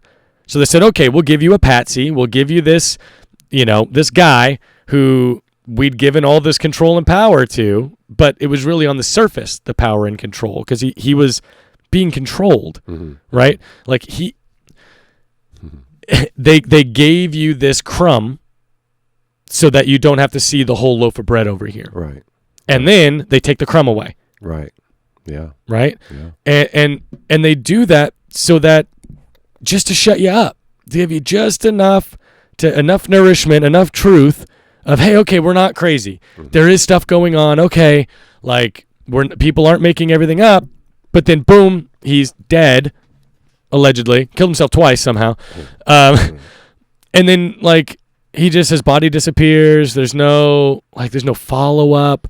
The cameras just stopped working. Like, come on! Like, this is a crappy movie. Right. This is a B movie on Netflix where you're like, come on! Like, you can see what's happening there. No. This isn't real, but it's real freaking life. It's really happening right now. Right. And it's very frustrating to see it and know it's crap. But what are you going to do about it? And I think it's set up this way. They want you, and I was talking to my younger brother, so he's 21, just turned 21 in February. And I feel bad how often I feel like I'm lecturing him. Mm-hmm. I'm like, dude, listen, look at this deeper. Like, this is what they want. Like, they want you to feel helpless. They want you to feel like, well, what can I do? I'm one person. Mm-hmm. I have no voice. I have no power. Like, I'm helpless. Mm-hmm. There's nothing that I can do about the atrocities that I see happening. They want that. Right. They don't want you to feel like you have the control or the ability to fix it. Right. They want you to sit at home and then read this information and then feel like, well, there's nothing I could do, so I'm just going to go back to work, which everyone does. You just go back to the grind, go back to the system, go back to the 24-hour news cycle where you get something new that's appalling and that's awful, and that's what you're now upset about. Right. And then you forget about the 100 other things that are really awful that you just heard about that year. You know what I mean? That's by design. They want you to feel small. Right. Totally. Yeah, and I agree. It's truly an information war. Oh, yeah. You know? And so I think one of the best things we could do, I like that term digital soldiers, or just like what you're doing, starting a podcast. I told you I wanted to start a podcast, and just to put the word out, to have the courage, because it does take courage to wake up. It takes, like you said earlier, the fear that keeps people from really looking into things. We have to develop courage to speak our truth and to talk about things that are uncomfortable for people to even, start to fathom. But I think, it's like somebody the other day, but back to what you said, I wanted to say about the people in the media. Most of them are good people, and I agree. Right. It's like in the government too, whether it's FBI, CIA, and all that. And so we say sometimes the government did it, it's like, but, you and I both know, well, it's a certain faction of the government, right? It's the people behind the government. Right. And I truly feel like, and this is another subject, but I feel like there's a silent war going on right now between, so-called good guys, for lack of a better term, and the bad guys, the deep state. So it's encouraging. There's been so many times where, as I really research and look at what's going on and, measure it against my own intuition too, and feelings and judgment, and ponder it and cross-reference this and that. It's like, wow, this is really happening. There's some good stuff going on. There's a battle going on, it seems. I've heard it said before too, that there's basically like two groups of elites. One is a group that feels like they want to control. They're psychopathic in their behavior. They'll scorch the earth to keep their power, and they want us under some type of a totalitarian system like Orwell and Huxley talked about and warned about. Those books, Brave New World in 1984, weren't just written for entertainment. Right. That was a warning about what is coming. And I think it's very timely, because we are at a crossroads. We're in the thick of heavy shit. Yeah. Really heavy time. Yeah. But they said this other group of elites, they're about, control and stuff like that. But for instance, they say they want the technologies to be released. We could be thriving more as humanity. They don't feel like you got to kill people and start these wars everywhere. They're more about peace and prosperity than the darker side is. And so, man, I'm with that. I got my eye very vigilant. I always say, because, the devil's a tricky dude, you know what I'm saying? And so always looking at that. But if you look at it as like a big ship, this big ship has been going in a certain direction. And so now it's kind of being turned away. I think it's huge that, just to get into the Trump thing about telling the UN, no, we're a sovereign nation. Sovereignty is a huge, important term for us as individuals, and up to nations, I feel. So just to make that statement of sovereignty and to point out, I think one of the brilliant things Trump does is he exposes the media. It brings them out. People could argue whether that's by accident or on purpose or whatever, but the World Health Organization, China, this supply chain, all these different things are being exposed, and people are waking up to it in different ways, and having to at least have discussions about those, or acknowledge like, wow, that's true. You know what I mean? So it's an interesting thing with this whole battle going on, silent war. I say too, man, we're on the verge of a civil war in this country. This presidency, this whole the frenzy created from that, media driven, I fully believe. Oh, absolutely. Is to foment this divide and conquer thing. And, I read an article a couple of years ago that was like, we're already in a soft civil war. And that's a scary thing to think about, too. Yeah, I think, I don't know what kind of war it's going to be. I hope it's not a violent one. Right. Because I don't think that, I think the casualties of this war, if it were to be a violent civil war, those people don't need to die, because the majority of the people that would be fighting, are the people. Those are the regular people, not the people that are pulling the strings. Right. Right?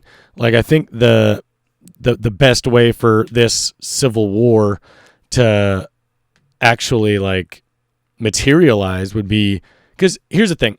People like Epstein, right? I keep going back to him. He's the only name that we have. That's the biggest issue. There's no names. We don't know who these people are that are controlling things, and that's why it's difficult to kill an enemy when you don't know who the enemy is. Mm-hmm. Right? It's very difficult to go after somebody when they don't have a name or a face. Mm-hmm. It's just an idea. It's just a movement. Mm-hmm. It's hard to do that if you don't have a leader of that movement to go after, right? If you can't cut the head off the snake, you know what I mean? Then all you're doing is just stabbing the part of the snake, right? Right. And that snake will always get more fucking people. Mm-hmm. But that's the scariest thing. And so, but there's always been people around, right? Those powerful people will always have to have regular people to do their bidding, mm-hmm.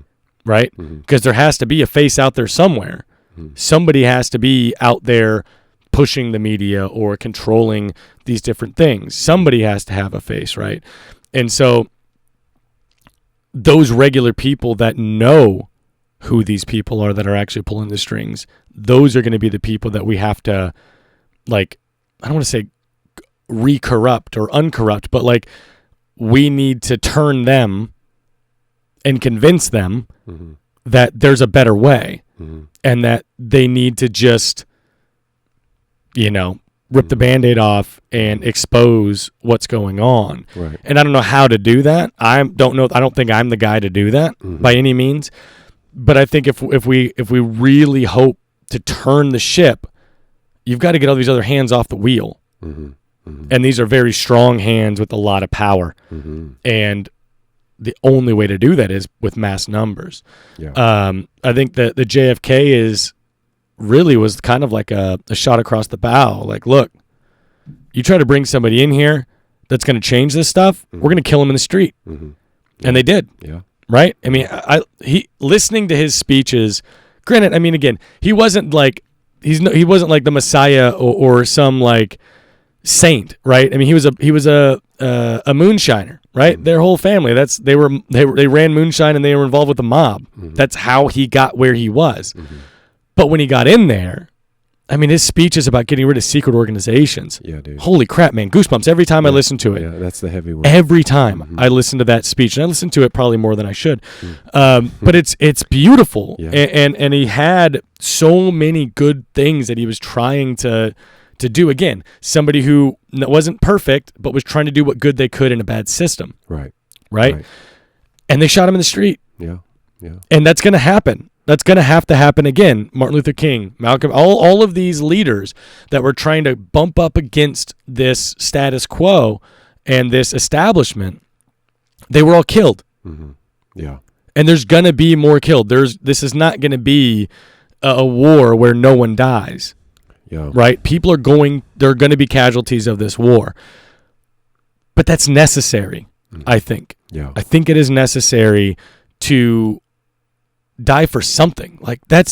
Maybe it's a controversial opinion, but we're all this is all temporary. This is all fleeting. When all this is said and done, my life isn't going to matter. Right? But if I can impact where this goes and people in the future, then that would be a much more powerful thing, meaningful thing to die for than just dying because time's up. Oh yeah, man. Totally, dude. I feel like straight up as a man, you should have something that's worth dying for. I just don't, you hear the cliche, if you haven't found something worth dying for, you're not really living, Right. Well, yeah, you have to have something to live for before you have something to die for. Right. Right. And most people, what are they living for? And that's what I've been getting on my brother about. So this rabbit hole, this line of questioning, he hates it. He's like, he gets mad at me for almost berating him about it. But I'm like, so what are you doing, right? You're 21, whole life ahead of you, right? So what are you doing? You're going to college, right? Why are you going to college? Why? Well, I don't know. Like, do you know what you want to learn? No. Okay, so why? But you're going, right? You're making the decision every day to go to school. You're deciding to go to this thing. Mm-hmm. Why?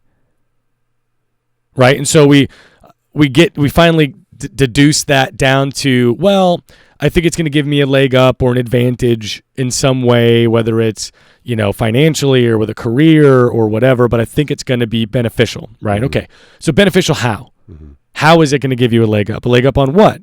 And typically, most people are going to college for a degree so they can get a better job, which is more money. Okay, so why do you need money? And this is where you start getting down the hole of, what do you need money for? Right? You have enough money now to live. Why do you need more? And the answer typically is nicer things, more things. Security. Right. Mm-hmm. But you can function without that. Mm-hmm. Right? You could live on very little money, do things yourself, it'd be more work to grow your own food, have your own animals, you can sustain yourself alone if you do if you went to school, you could learn how to create your own wind turbine. You could build it yourself out of scrap parts. I've seen a bunch of it on YouTube. And most of them didn't even go to school for that. There's not like a college course where you can just learn how to live off the grid. Like most colleges aren't offering something like that. Mm-hmm. But you could self-sustain with very little money, yet you're still going through all of these steps to make more money. Right. But why? What is that going to give you? And most people are living for money. Mm-hmm. Most people are living so they can have a bigger paycheck or have more things. And it's all trivial nonsense. It's none of that stuff you're taking with you. None of that's going to matter. When you die and you become dust in this reality, right? In your body, this meat suit that you're living in, it has an expiration date. They all do. Mm-hmm. So when that happens, what's everything you've done for? Mm-hmm. Everything that you've done, what has it been for? Right. And if you're not asking yourself that question regularly, then you're wasting your time here. I feel very strongly about that. I feel very strongly that if you're not asking yourself why you're doing what you're doing and what this is all for, then what the hell, what are you doing? Yeah. That's a good point. It's funny. I laugh because I can imagine you talking to your brother like that. I mean, you're hitting him with some heavy shit. It's like, you're right. It's like a 21. He said he's 21, just turned 21. Oh my God. It's like, Buddha talk you're giving him, right? And that's a deep one. I swear it was like maybe 10 years ago. I was laying down in my apartment and it just hit me. It came to me, work for a living. Work for a living. Right. Wow. If I don't work, I don't live. I don't, It's part of it. Who decided that this was going to be the way things are? Wow. And it just hit me like a ton of bricks, man. So, you're right. That's another positive thing I feel like from this thing we're going through is people are really, of course, there's some horrible things that are going on and how people are dealing with this and the stress and the, child abuse, man. Domestic violence is big right now. Suicide's huge. Drugs. Suicide is really big right now. Yeah.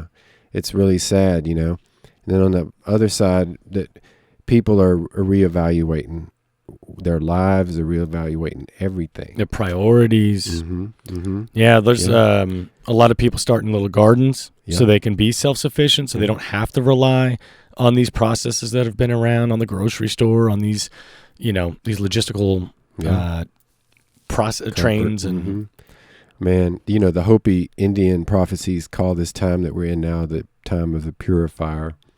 And I feel that more than anything. And that word purification is heavy. It involves destruction and rebuilding, a reemergence of something.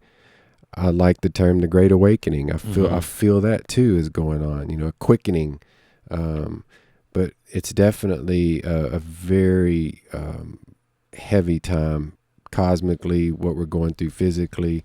But yeah, man, really exciting. Yeah, I mean, it already was like the craziest time to be alive before this pandemic. I mean, just at face value, instant information at the touch of your fingertip everywhere you go.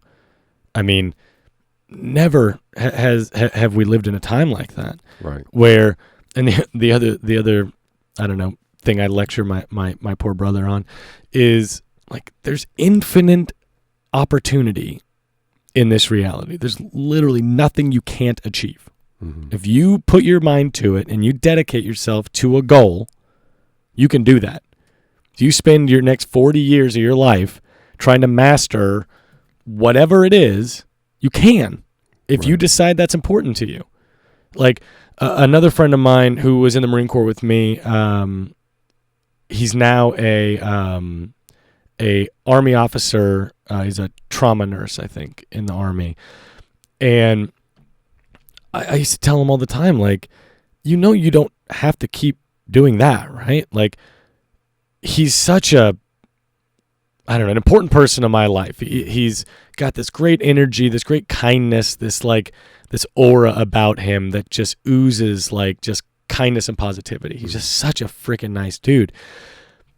But he's not happy. He's drinking a lot, just going through the motions. I'm like, you could like move to Bali and like teach people how to surf and just live in a hut on the beach for the rest of your life. You could do that, right? Or you can move to Kilimanjaro and live off the land. Like, you could do whatever the hell you want. There's nothing keeping you from doing something different.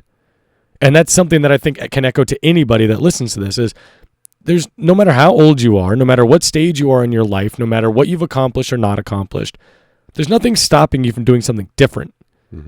There's nothing. There's always consequences to your actions. And yes, certain people are going to have a harder time picking up and moving to Kilimanjaro, right?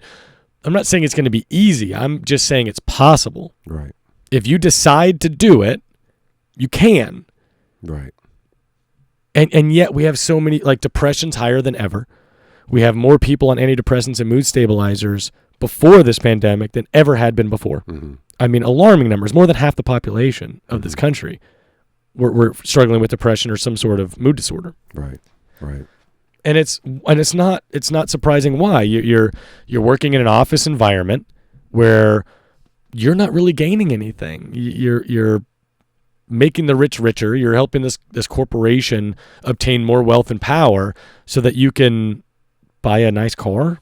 Right. So that you can drive that nice car to work, so that you can make them more money. Like, that's what it's all about. That's why we're here. Like, all religion aside, that's why you're here.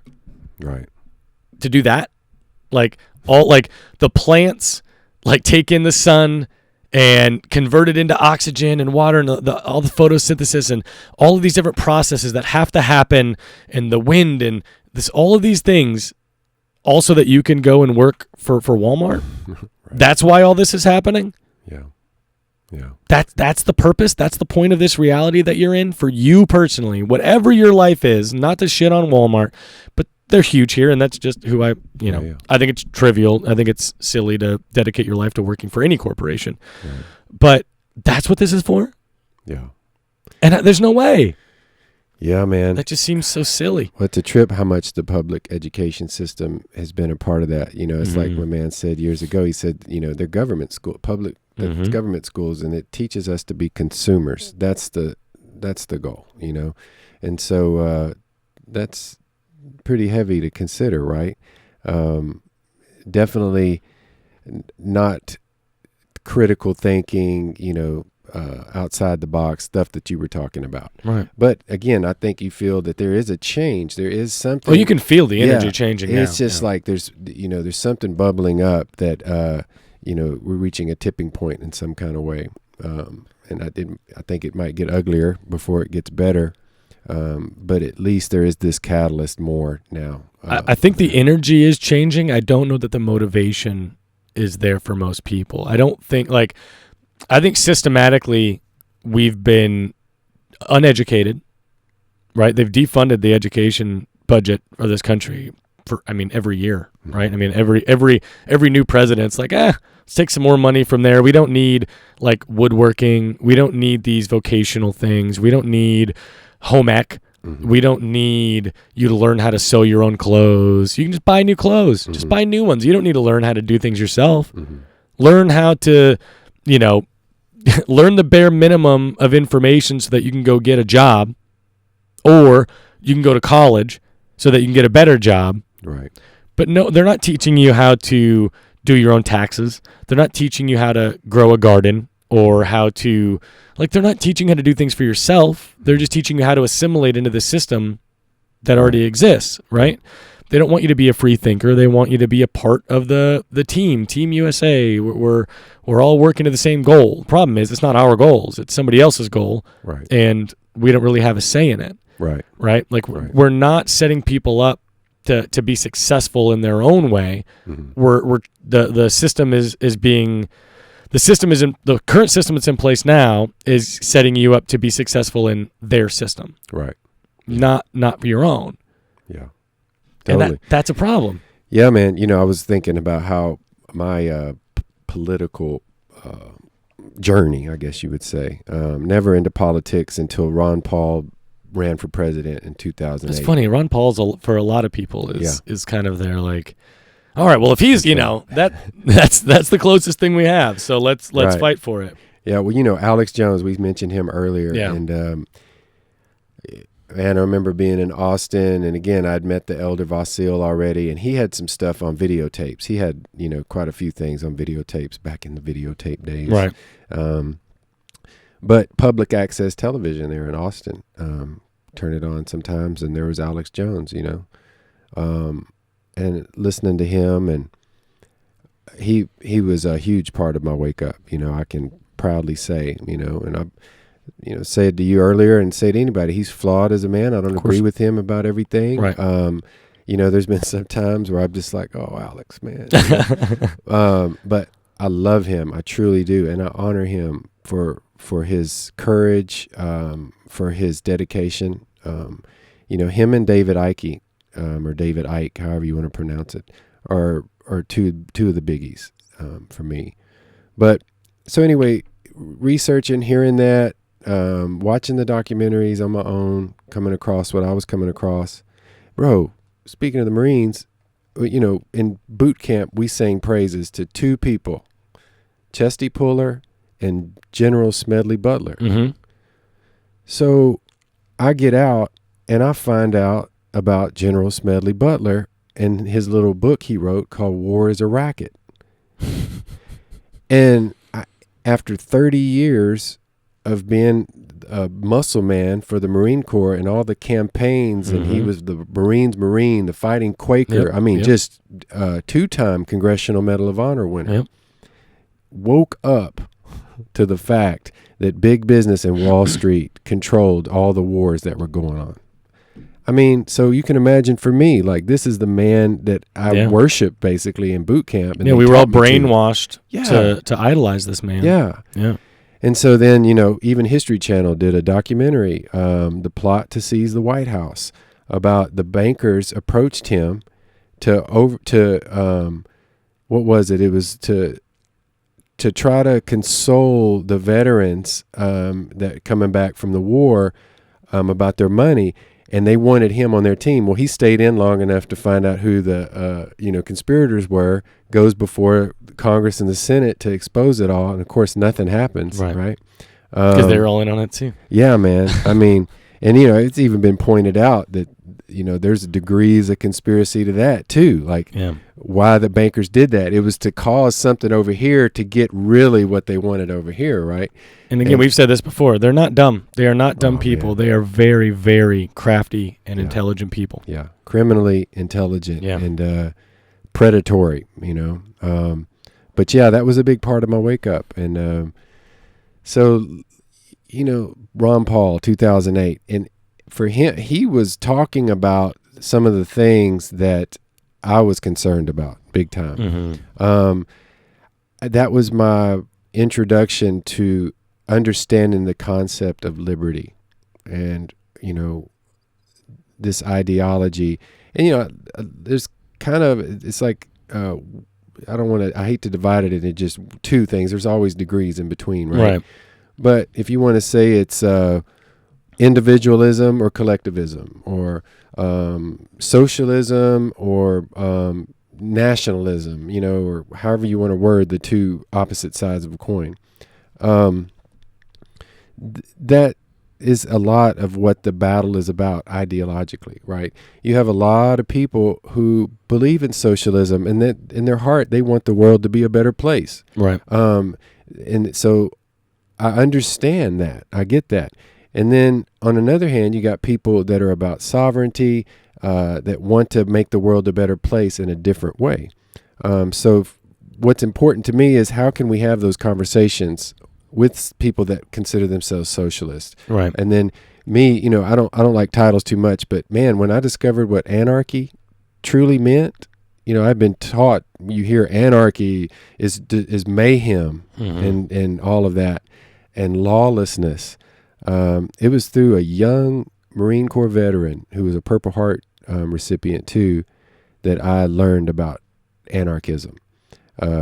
He was a black shirt, pants wearing, combat boots, his tattoos, he had a rifle broken in half. I mean, he was a hardcore anarchist. And that, there's different kinds of anarchists, right?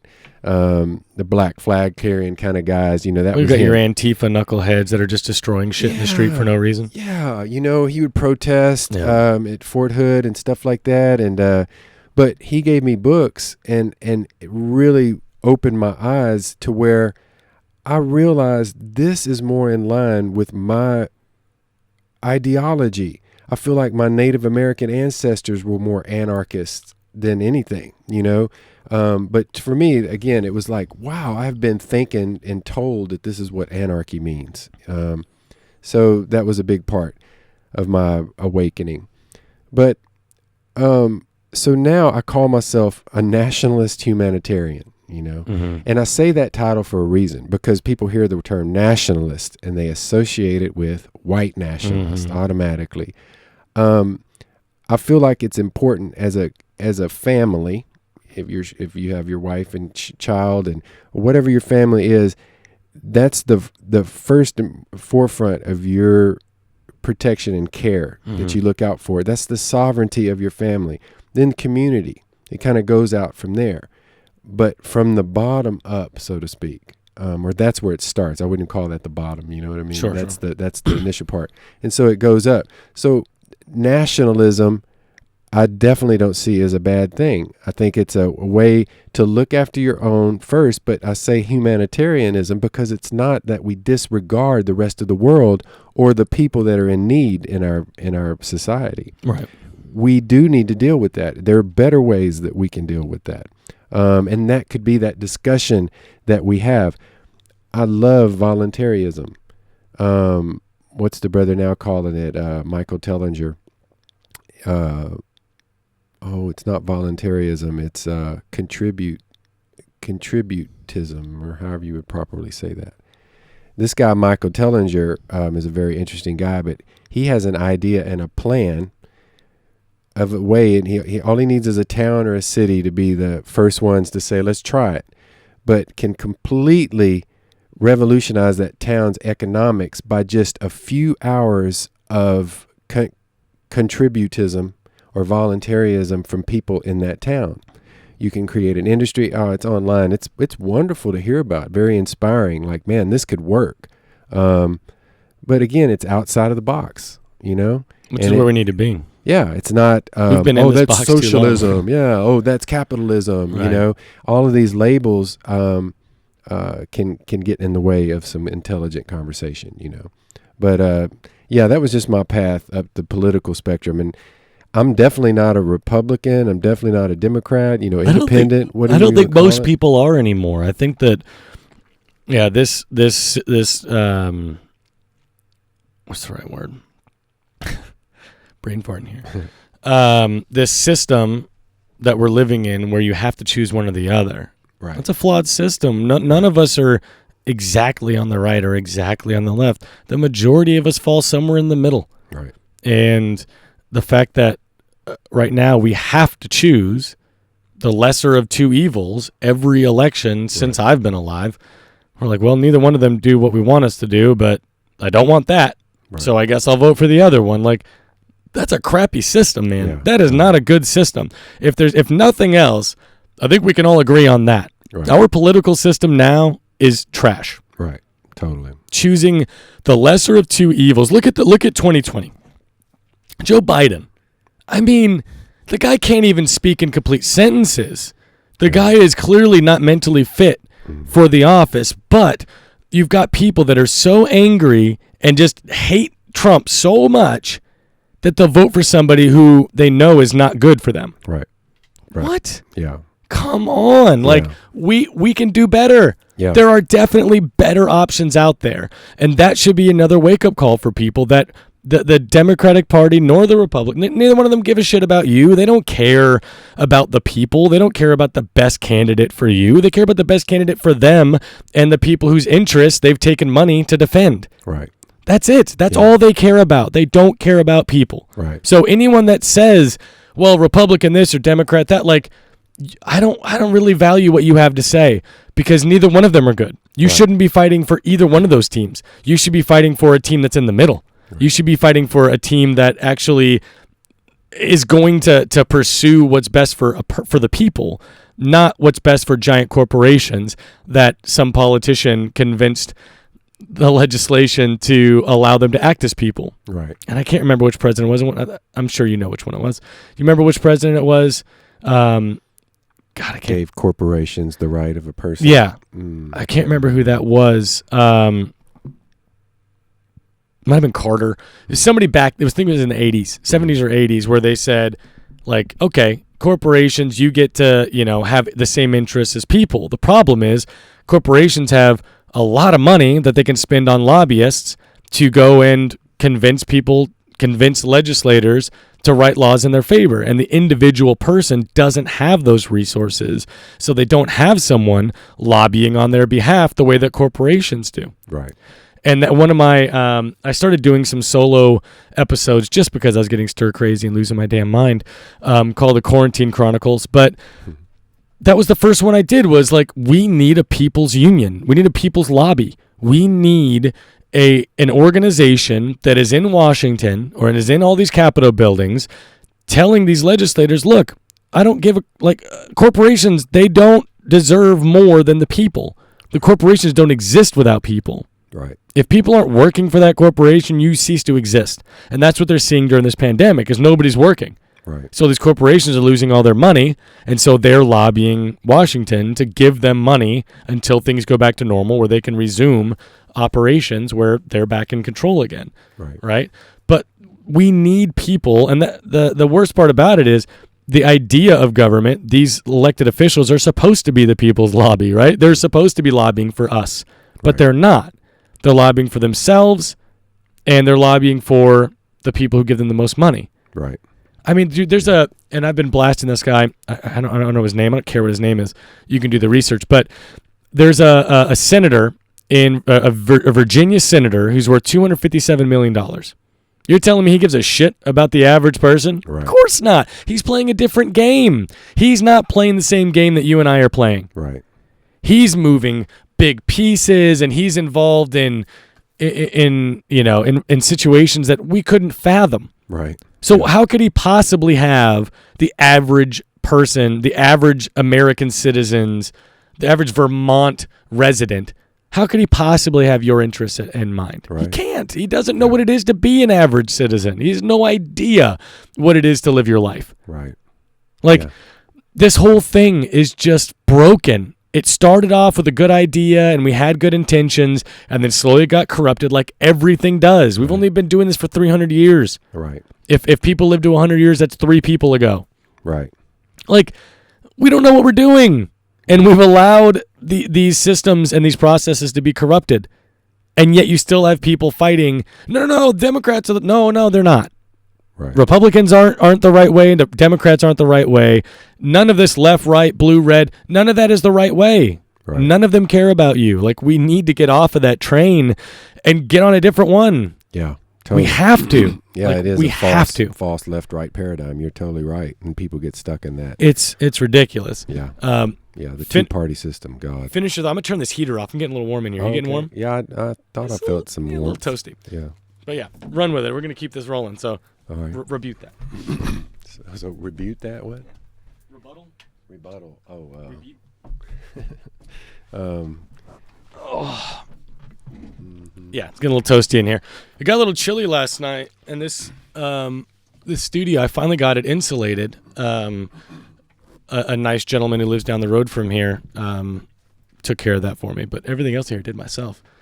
Crazy nice. enough. See, that's the thing. Like this podcast, like more so than just the words and the information that's coming. Like that's why, with the exception of the solo episodes, like I record all of them because I want people to see the transformation. Like this has not been the same podcast that it was when I started this. Like this is still very young. I first started recording episodes last November 19th. Didn't air it until I think it was December 30th. I wanted to wait till January, but like I think January 1st was like a Wednesday or something. Like I don't want to release episodes on Wednesday. I had plans to release an episode every week, and just that didn't pan out. But like everything, it can grow and transform and mature if you put the time and effort into it. And that's what I want this to be. The intermittent fasting thing. I lost over.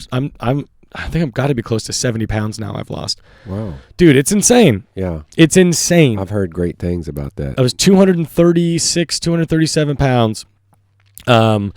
Thanksgiving of 2018. Wow.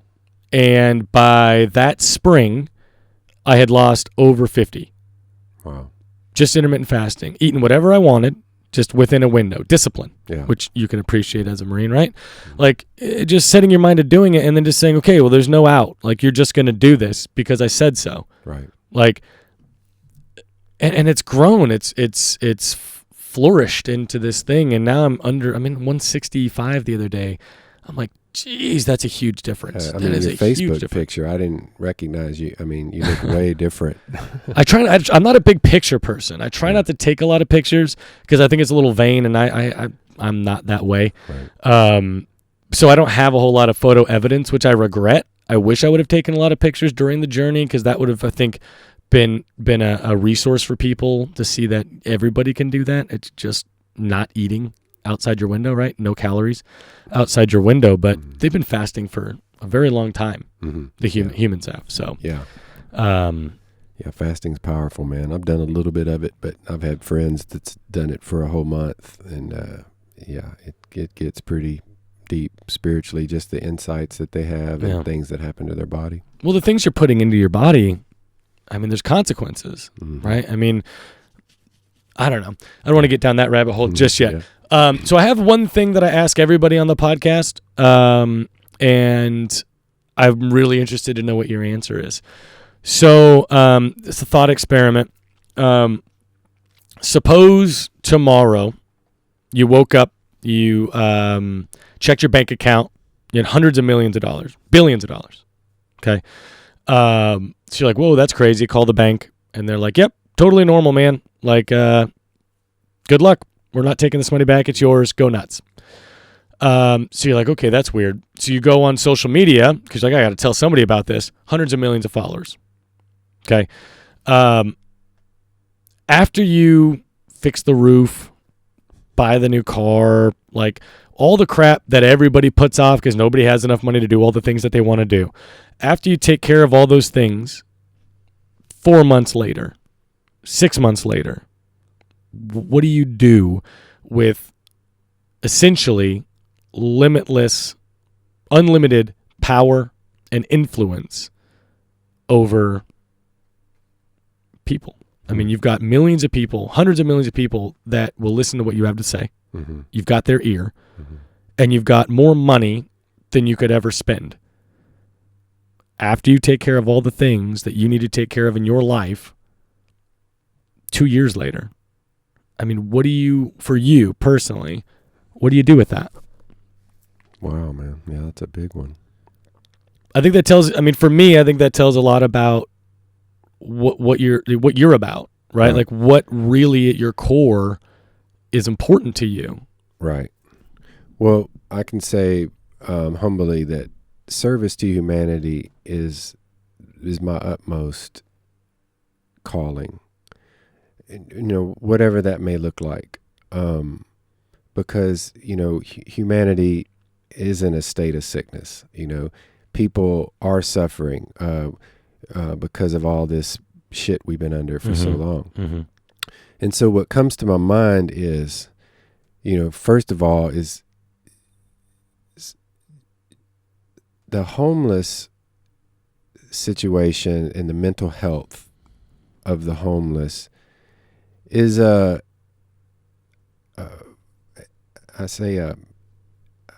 challenge that hasn't really been dealt with. It's starting to. You hear about these tiny home communities and stuff like that, but the mental health aspect of it is a big elephant. It's much deeper than just the people that are like housing them is a very small piece. Right. Yeah, I agree. Right. And so, I've thought before too, though, but it's different. That it'd be nice if the churches got involved. But I mean, duh, right? I mean, anyway. So, but society, just all these different ways of helping society come to my mind, and my friends, of course, just bringing them up and getting them help in whatever ways they needed. Yeah, I think the homeless thing is a really good one. The mental health in this country is a big one. They got rid of all the psychiatric care places. Like there's not a whole lot of mental health facilities in general, let alone adequate testing or processes to identify people who have those issues when they're young, so that you can get them before they reach that level. I mean, there was a statistic going that in prison, like a large percentage of them have mental illness. Right. And that's not a good environment for them to be in, where there are murderers and thugs and people who are going to take advantage of you. Right. That's not a good place for you to heal. Right. And it's pretty obvious that they're not being sent there to heal. Yeah, totally. Right? Yeah. And so I agree with you completely. Mental health is a huge one that a common message that I bring up on this podcast is there's a mental health problem globally, but definitely in the United States, where we're not addressing it in the right way. We're not offering people help. We're almost shaming them. Yeah, I agree, man. It's true. Like I said earlier, countless of the population is on some type of drugs for something. Mm-hmm. Man, I truly believe this experience, this plane of existence that we're on is, I call it the beautiful trauma. Because it's both, man. Yeah, there's beauty in life, and you find that, but this is also some traumatic shit. Yep. And it's kind of hell on earth type of a thing, but it's like a for our spirit, which is eternal, our soul is eternal, to come into this existence is like a prison in a way. It's like this classroom where you're gonna go through some hardcore shit for you to grow and experience these things, or not grow. Right. Yeah. That choice. Yep. And back to the drugs and stuff, recreational drugs or, mushrooms, different things like that. I feel like when we go through those experiences, for me, it's a glimpse into more than just this physical experience that we're going through. And for me, it was kind of like a longing, Jamie Foxx did this funny thing about when he got to Hollywood, he started partying with these white folks and doing drugs. And he said, man, white people like to party to the edge of death. And I laughed, man, because I could relate to that. Yeah. I felt like there was a part of me that wanted to push the limit, And for me, I reasoned that I think on some deep level there is a part of us, that eternal part of us, that knows this ain't it. Yep. So that death line ain't nothing, especially in those moments. There's almost a longing that can pull towards that, because that's liberation from this prison that we're in. Yeah. Our soul is in. And so it's just an interesting, kind of concept that I felt within myself. Yeah. But, yeah, man, if I could have